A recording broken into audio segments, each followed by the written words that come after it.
శ్రీమాత్రే నమ. జయ గురు దత్తాత్రేయ నమ.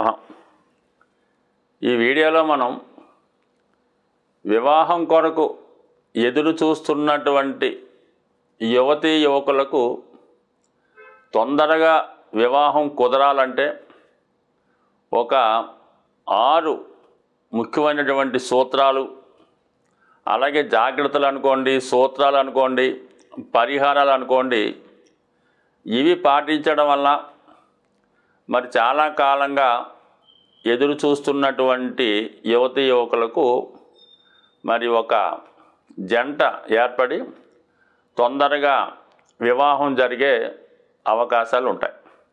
కన్యా రాశిలో జన్మించినటువంటి యువతీ యువకులు ఎవరైతే వివాహం కొరకు ఎదురు చూస్తున్నారో వారు తొందరగా వివాహం కావడానికి మరియు ఎటువంటి వరుణ్ణి లేదా వధువుని ఎన్నుకోవాలి అన్న విషయంలో కొన్ని సూచనలు ఈ వీడియోలో మనం చేయడం జరుగుతుంది. ముఖ్యంగా కన్యా రాశి వారికి వివాహ సంబంధాలు చూస్తున్నప్పుడు వృశ్చిక మరియు మేషరాశి సంబంధించిన వారితో వివాహం అన్నది చాలా వరకు చేసుకోకుండా ఉంటేనే మంచిది. అంటే మనకి మరి విశాఖ 4, అనురాధ, జ్యేష్ఠ, అలాగే అశ్విని, భరణి, కృత్తిక 1వ పాదంతో ఈ రాశి వారికి వివాహం చేయడం వల్ల చాలా వరకు వివాహ అనంతర ప్రాబ్లమ్స్ ఎక్కువగా వచ్చే అవకాశం ఉంది. కాబట్టి ఇది నెంబర్ 1 పాయింట్గా ఈ రాశి వారు గమనించాలి. దాని తర్వాత మరి మిథున రాశి వారికి, మరి కన్యా రాశి వారికి ఈ కుజదోషం అన్నది వర్తిస్తుంది. అంటే కుజుడు ఈ రాశి వారికి పాపగ్రహం అవుతాడు, దుస్థానాధిపతి అవటం వల్ల మరి కుజుడు ఈ రాశి వారికి ఏ భావంలో ఉన్నా ఇబ్బంది పెట్టడం జరుగుతుంది. ఆ భావ కారకత్వాల్ని పాడు చేస్తూ ఉంటాడు. ముఖ్యంగా రాశియందు, జన్మరాశియందు ఉన్నా కూడా అది కుజదోషంగానే భావించవలసి ఉంటుంది. ఎస్పెషల్లీ మన కన్యా రాశి వారికి వ్యక్తిగతంగా ఇదొకటి. 2వ స్థానంలో కుజుడు ఉండడం వల్ల కుటుంబ సభ్యులు మధ్య పరస్పర అవగాహన లేకపోవడం, వచ్చిన అమ్మాయి కుటుంబంలో కలవలేకపోవడం జరుగుతూ ఉంటుంది 2వ స్థానంలో ఉండడం వల్ల. అలాగే 4వ స్థానంలో ఉండడం వల్ల మరి జాతకుడు తన యొక్క ఆస్తిని పోగొట్టుకుంటాడు, సొంత ప్రాంతంలో నివసించలేకపోతుంటాడు, గృహంలో తరచూ అశాంతిగా ఉంటుంది. సో ఈ విధంగా 4వ స్థానంలో ఉన్నా కూడా కుజదోషం వర్తిస్తూ ఉంటుంది ఈ రాశి వారికి. మన తర్వాత 7వ స్థానం, మరి 7వ స్థానంలో కుజుడు ఉండడం వల్ల జాతకుడికి భార్యాభర్తల మధ్య వివాహ విభేదాలు, తరచూ ఎడమాకం పెడముఖంగా ఎడబాటుగా ఉండడం జరుగుతూ ఉంటుంది. అష్టమంలో ఉండడం వల్లే మాంగళ్య స్థానం కాబట్టి అది ఆయుష్ మీద ప్రభావం చూపుతూ ఉంటుంది. మరి 90 డేస్లో ఆయుష్ మీద కాదు కాబట్టి అది డైవర్స్ మీద ఎక్కువ ప్రభావం చూపుతుందన్నమాట. అంటే గతంలో మరి ఏదైనా అమ్మాయి అబ్బాయి జాతకంలో అష్టమంలో కుజుడుంటే అది భార్య లేదా భర్తకి గండం అని చెప్తూ ఉండేవారు. ఇప్పుడు అది వర్తించడం లేదు, కాలగమనంలో అది విడాకుల వరకు వెళ్తుందన్నమాట. సో అందువలన 12వ స్థానంలో కుజుడు ఉండడం వల్ల భార్యాభర్తల మధ్య శృంగారపైనటువంటి కోరికలు ఉండవు, ఎక్కువగా బెడ్ కంఫర్ట్స్ లేకపోవడం వల్ల సంతానం కలిగే అవకాశం ఉండదు. సో ఈ విధంగా మరి ఎస్పెషల్లీ కన్యా రాశి వారికి 1, 2, 4, 7, 8, 12 స్థానాల్లో కుజుడు ఉంటే కుజదోషం వర్తిస్తుంది. కాబట్టి మీరు చూస్తున్నటువంటి వివాహ సంబంధంలో కూడా కుజదోషం ఉన్నటువంటి అమ్మాయి లేదా అబ్బాయిని చూస్తే అది పరస్పరం న్యూట్రల్ అయ్యే అవకాశం ఉంది. కాబట్టి ఈ ఒక్క విషయాన్ని వీళ్ళు జాగ్రత్తగా గమనిస్తే మరి మిగతా విషయాలు ఆలోచిస్తే వీళ్ళు కంపల్సరీగా ఈ మిథున రాశి వారికి, సో ఈ కన్యా రాశి వారికి మిథున రాశి సంబంధించిన అమ్మాయిని నిరభ్యంతరంగా చేసుకుంటే వీళ్ళు చాలా అనుకూలంగా ఉంటారు. అంటే మిథున రాశి వారికి కన్యా రాశి వారికి నెంబర్ 1 మ్యాచింగ్ అవుతుంది. అలాగే మిథున రాశి వారికి కన్యా రాశి వారితో తుల, అలాగే వృషభ రాశి వారితో ఇది కూడా చాలా అద్భుతం అన్నమాట. ఈ కన్యా రాశి అమ్మాయి లేదా అబ్బాయికి తులారాశి లేదా వృషభ రాశి వారితో చేస్తే మరి విద్యకి ధనం తోడైనట్టు, మరి 100% వారి జీవితం చాలా సక్సెస్ఫుల్గా ఉంటుంది. ఇది నెంబర్ 1గా ఉంటుంది. అలాగే మనం కన్యా రాశి వారితో వృశ్చిక మేషరాశి అవాయిడ్ చేయాలి. అలాగే ధనుస్సు మీనరాశి వారితో మరి ఒకరికొకరు బాధకులైనా కూడా ఇద్దరు మేధావులు అవటం వల్ల పరస్పరం పెద్దగా చేసినప్పుడు కూడా పెద్దగా ఇబ్బందులు అయితే రావు. పెద్ద ఏమీ ఇబ్బంది లేకుండా సప్తమ భావ దోషం లేకుండా ఉంటే మరి కన్యా రాశి వారికి ధనుసు రాశి వారు 100% చేసుకోవచ్చు.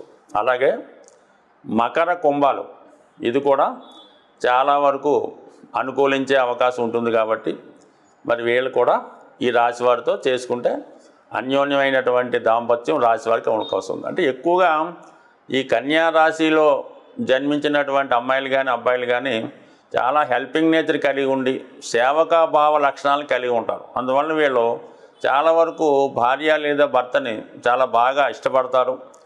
వారికి కావలసినటువంటి అన్ని సదుపాయాలు కూడా చూడడం జరుగుతూ ఉంటుంది. సో ఏదైనా ఈ రాశి వారికి చాలా వరకు అదృష్టం. అయితే వీళ్ళు తొందరగా నమ్మి మోసపోతుంటారు కాబట్టి మరి ప్రేమ విషయంలో ఎస్పెషల్లీ ఈ రాశిలో జన్మించినటువంటి అమ్మాయిలు ప్రేమ విషయంలో ఎక్కువగా మోసపోవడం జరుగుతూ ఉంటుంది. కాబట్టి ఎందుకంటే వీళ్ళకి పంచమ స్థానాధిపతిగా ఉన్నటువంటి శనికి షష్టాధిపత్యం కూడా రావడం వల్ల 99% కన్యా రాశిలో జన్మించిన వారు ప్రేమ విషయంలో మోసపోవడం జరుగుతుంటుంది.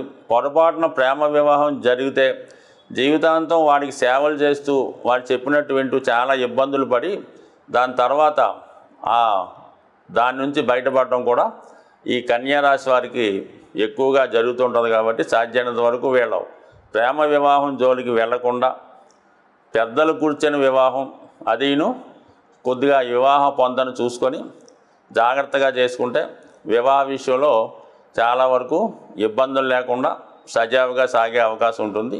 సర్వసాధారణంగా కన్యా రాశి వారికి ఆర్థికపరమైన ఇబ్బందులు ఉంటాయి. పరస్పరం ఆర్థిక విషయాల్లో భార్యాభర్తలు సహకరించుకుంటే మిగతా విషయాలన్నీ కూడా అనుకూలంగా ఉండే అవకాశం ఉంది. సాధారణంగా ఆలస్య వివాహానికి గ్రహాలు శుక్రగ్రహం కారణమవుతుంటుంది. అలాగే చంద్రుడు కూడా కారణమవుతూ ఉంటాడు. ఎవరి జన్మజాతకంలైన లగ్నాలు రాసులతో పని లేకుండా శుక్రుడు పాపగ్రహాలతో కలిసి ఉంటే ఎస్పెషల్లీ శనితో కలిసి ఉన్నా రవితో కంబస్ట్ అయి ఉన్నా శుక్రుడు నీచపడి ఉన్న వివాహం ఆలస్యం అవుతుంది. అలాగే శని చంద్రుడు కలిసి ఉన్న చంద్రుడిపై శని దృష్టి ఉన్న వివాహ విషయంలో ఆలస్యాలు జరుగుతూ ఉంటాయి. మరి వివాహ పీఠిక మీద రాశి చక్రం పరిశీలించినప్పుడు వివాహం కుజుని ద్వారా ఆలస్యం అవుతుంది అనుకుంటే కుజుడే వివాహం చేయవలసి ఉంటుందన్నమాట. అందుకని ఎక్కువగా దానికి ప్రాధాన్యత ఇవ్వడం జరుగుతూ ఉంటుంది. మరి కుజుడు వివాహాన్ని తొందరగా ఇవ్వలేకపోతున్నాడు, ఏదో కారణాల వల్ల ఆలస్యం అవుతుందంటే కుజగ్రహానికి పరిహారం చేసుకోవాలనుకుంటే సులభమైనటువంటి ఏకైక మార్గం ఆంజనేయ స్వామి. ఆంజనేయ స్వామి ఆలయంలో ఒక 8 మంగళవారాలు మరి ఆంజనేయ స్వామికి తమలపాకులు సింధూరంతో అభిషేకం పూజ నిర్వహిస్తూ మరి పసుపు రంగుతో కూడుకున్నటువంటి అరటిపళ్ళు మరి ఒక 18 కానీ 41 కానీ అరటిపళ్ళు నైవేద్యంగా పెట్టడం దానివల్ల తొందరగా వివాహం కుదిరే అవకాశం ఉంది. ఇంకా అద్భుత రెమెడీ ఏంటంటే మనకి అందరికీ అవకాశం లేకపోవచ్చు, మరి కోతులకి ఎన్ని కోతులైనా పర్లేదు, మరి మీకు ఎంత వీలు కలిగితే అన్ని కోతులు తినే ఆహారం ముఖ్యంగా అరటిపళ్ళు మిగతా పళ్ళన్నా కోతులకి లంసంగా ఏదో 1, 2 కాకుండా ఒక అరటిగెల కోతులకి ఆహారంగా వేయడం వల్ల కూడా మరి వివాహంలో కుజుని ద్వారా ఆలస్యమయ్యే దోషం తొలగిపోయే అవకాశం ఉంటుంది. అలాగే ఒకేసారి కాకుండా 2-3 సార్లు వేయచ్చు. ఇంకా వెరీ సింపుల్ ఏంటంటే ప్రతి మంగళవారం చీమలకి ఆహారం వేయడం వల్ల కానీ చేపలకి ఆహారం వేయడం వల్ల కూడా ఇది తొందరగా వివాహం జరిగే అవకాశం ఉంది. అదే రాహు కారణం వల్ల వివాహం ఆలస్యం అవుతుంది. అంటే రాహు కారణం వల్ల ఎలా ఉంటుంది, వివాహం బాగా దగ్గరికి వచ్చి మిస్ అవుతుంటుంది. చాలా వరకు వివాహం కోసం ఎవరు పట్టించుకోకపోవడం, ఏదో ఒక రూమర్ పెడుతుంటారు అన్నమాట. అమ్మాయి ఇలాగా, అబ్బాయి ఇలాగా, ఆ కుటుంబం ఇలాగా, అందులో ఇలా జరిగింది అలా జరిగిందని వచ్చిన సంబంధాలు చుట్టుపక్కల వాళ్ళు పాడు చేస్తుంటారు. అది రాహు ప్రభావం వల్ల మనకు అర్థమవుతుంటుంది అన్నమాట. అప్పుడు ఏం చేయాలంటే మరి రాహుగ్రహ దోష నివారణం కనకదుర్గ అమ్మవారికి ఒక 8 శుక్రవారాలు కుంకుమర్చన చేస్తూ ఆకుపచ్చ రంగుతో కూడుకున్నటువంటి నిమ్మకాయల దండ ఏదో ఒక శుక్రవారం వేయటం వల్ల, ప్రతిరోజు దుర్గా అష్టాత్తర పారాయణ వల్ల ఇతరుల నుండి వచ్చే నెగిటివ్ ఎనర్జీ దోషం నరఘోష తగ్గి వివాహం తొందరగా జరిగే అవకాశం ఉంది. సో ఏదైనా అందరూ కూడా కామన్గా వివాహం ఆలస్యమైనప్పుడు మంగళవారం రోజు నియమంగా ఉంటూ అటు సుబ్రహ్మణ్య స్వామి ఆరాధన చేసుకుంటూ చిన్న చిన్న పరిహారాలు ఏదో సింపుల్గా పాటించడం వల్ల ప్రతి ఒక్కరికి కూడా వివాహం అయిన వారికి వివాహ దోషాలు కూడా సాల్వ్ అయ్యే అవకాశం ఉంది ఈ కొద్దిపాటి సింపుల్ రెమెడీస్తో. ఇంకొక పద్ధతి కూడా ఉంటుంది, అయితే కొద్దిగా ఖరీదుతో కూడుకున్నది అవ్వచ్చు. అయినప్పటికి కూడా రత్నధారణ, ఎవరైతే దోషం కుజుని వల్ల వివాహం ఆలస్యం అవుతుందో వాళ్ళు వివాహం అయినంత వరకు కూడా మనకి పగడం అనే ఉంగరాన్ని ధరించవలసి ఉంటుంది. అంటే సాధారణంగా పగడాలు రకరకాల సైజుల్లో దొరుకుతుంటాయి. త్రికోణ ఆకారంలో ఉన్నటువంటి పగడం, 3 త్రికోణాకారంలో ఉన్నటువంటి పగడం, అది పర్టికులర్గా రాగిలో తయారు చేయించి, మరి స్త్రీలైతే ఎడమ చేయి ఉంగరం వేలికి, మగవాళ్ళైతే కుడి చేయి ఉంగరం వేలికి, అది మంగళవారం రోజు మరి ధరించడం వల్ల, అంటే మళ్ళీ ఈ నక్షత్రం పడదు, ఆ లగ్నానికి పడదు, ఈ వాసికి పడదు, ఇలాంటి కథలు ఏమి పక్కన పెట్టి కేవలం వివాహం అనే సంకల్పంతో మరి ఆ ఉంగరాన్ని తయారు చేసి చక్కగా హనుమాన్ టెంపుల్లో కానీ సుబ్రహ్మణ్య స్వామి టెంపుల్లో కానీ పూజ చేపించి విధి విధానంగా పెట్టుకోవడం వల్ల ఖచ్చితంగా వివాహం అన్నది కుదురుతూ ఉంటుంది. ఇంకా దానికన్నా ఇంకా సర్వశ్రేష్టమైనది కనక పుష్య రాగం.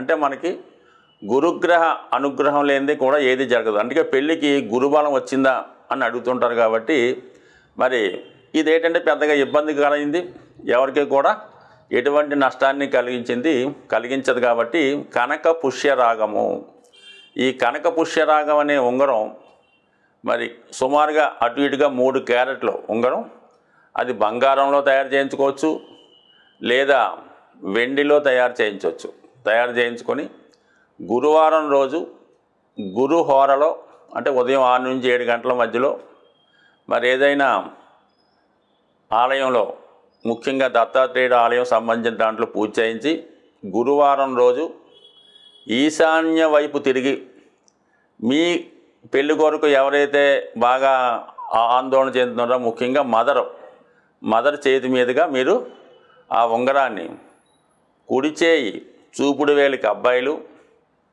ఎడమ చేయి ఉంగరం వేలికి అమ్మాయిలు ధరించడం. అయితే ఆ ఉంగరం ధరించే రోజు శనగపిండితో తయారు చేసినటువంటి మైసూర్ పాక్ అవ్వచ్చు, బూందీ లడ్డు అవ్వచ్చు, అది మీరు కనీసం ఒక 5కి పంచిపెట్టడం వల్ల వివాహం అన్నది కుదురుతుంది. ఇంకా స్త్రీలకు ఏంటంటే ఒక అద్భుతమైన రెమెడీ ఉన్నది. ఒక మంగళవారం రోజు ఎవరైతే వివాహం కొరకు ఎదురు చూస్తున్నారో ఆ అమ్మాయి గోరింటాకు తెప్పించి దాన్ని చక్కగా అంటే దాన్ని రుబ్బడం ఏదో జరుగుతుంది, దాన్ని తయారు చేస్తారంటే చేతికి అలంకరించుకోవడానికి వీలుగా దాన్ని తయారు చేయాలన్నమాట. సొంతంగా అమ్మాయే తయారు చేయాలి, అంటే మిక్సీలు కట్టేయకుండా మరి పూర్వకాలం చేసినట్టు చేయడం వల్ల తయారు చేయించి మీకు అందుబాటులో ఉన్నటువంటి మీకు మేనత్త వరుసలో ఉన్న వాళ్ళకి, అటువంటి చుట్టుపక్కల వాళ్ళైనా పర్లేదు, మేనత్తలు ఉంటే ఓకే, వాళ్ళకి పుణ్యస్త్రీలకి వాళ్ళ ఇంటికి ఆహ్వానించి వారి చేతికి చక్కగా ఈ గోరింటాకు ఎవరైతే అమ్మాయి పెళ్లి కావాలో అమ్మాయితో అలంకరింప చేసి వాళ్ళకి సత్కరించాలంటే వాళ్ళకి ఏదో రవికులు గుడ్డ చీర జాకెట్ లాంటిది పెట్టి వాళ్ళ పాదాలకి నమస్కరించి, ఇంకా కూడా ఉంది మరి పాదాలకి పసుపది రాసి చక్కగా వాళ్ళని ముత్తైదుగా పూజ చేసుకొని వాళ్ళకి ఎంతమంది అయితే అంతమందికి కేవలం ఒక 3 అయితే చాలు, వాళ్ళకి చక్కగా భోజనం పెట్టి సత్కరించడం వల్ల కూడా వివాహంలో ఉన్నటువంటి తొందరగా వివాహం జరిగే సూచనలు ఈ పూర్వకాలం చాలా వరకు చేయిస్తూ ఉండేవారు. రాను రాను కాలగమనంలో ఇవన్నీ కూడా మారిపోవడం జరిగింది. కానీ ఏదైనా ఇటువంటి చిన్న రెమెడీలే మనకు బాగా పనిచేస్తుంటాయి. కాబట్టి ఇదేనా రెమెడీ అన్నది నమ్మకంతో చేయవలసింది. నమ్మకంతో ఏది చేసినా దాని ఫలితం చాలా వరకు సక్సెస్ అయ్యే అవకాశం ఉంటుంది. స్వస్తి.